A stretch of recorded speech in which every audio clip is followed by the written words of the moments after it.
Were you taught the Hamburg massacre in school? No. You looked across the river, all you could see is a jungle. As African Americans, you got to go find it yourself. You got to go research it, because you're going to miss it because they're not telling you. And that's the original cross with the bullet holes. So you have this church that is providing sanctuary and protection to those who are being chased out of their homes. Now, right. That is biblical. When it happened, he hid underneath a streetcar. And see, he could look underneath the car and see people hitting the street. Here they're sitting in this circle, and they would grab someone, and they'd take them over a hill, and you'd hear a gunshot.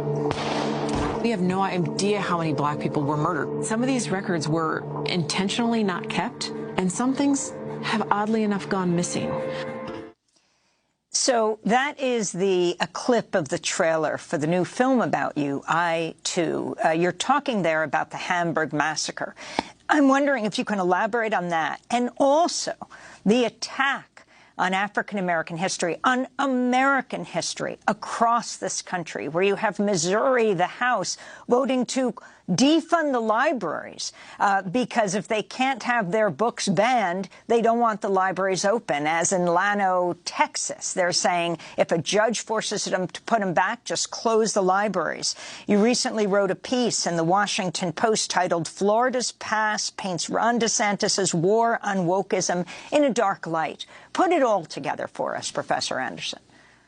So as part of this pattern that we're talking about, there's also the attack on history, the attack on knowledge, because of people who knows their history, then they're thinking in very new, vibrant ways. When you know where you come from, when you know the violence that has been rained down on communities, it begins to shatter those very traditional political narratives. So one of the things we did in that film was to link the January 6th insurrection with the coup in Wilmington, North Carolina, where you had a multiracial government in the late 1890s that was overthrown by white supremacists, where you had black folks slaughtered, where you had the newspaper, for the black newspaper, burned down and trashed, where in Hamburg you had the black militia marching on January 4th down Market Street, and you had two white men come up behind them just angry that black men were in uniform,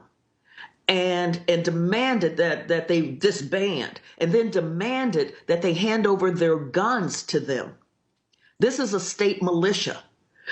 And when the black soldiers said no, they were massacred.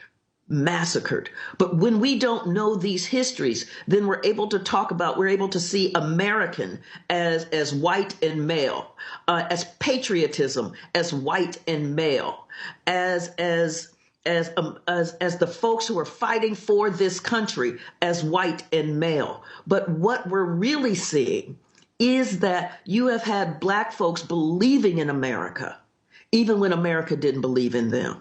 You had black folks fighting for America when America wouldn't fight for them. And you had black folks just pushing this nation to be stronger, to be better, to live up to its ideals. And that is what you saw in Tennessee in the legislature when the Justin stood up and spoke the truth. And Ron DeSantis, if you can talk about the significance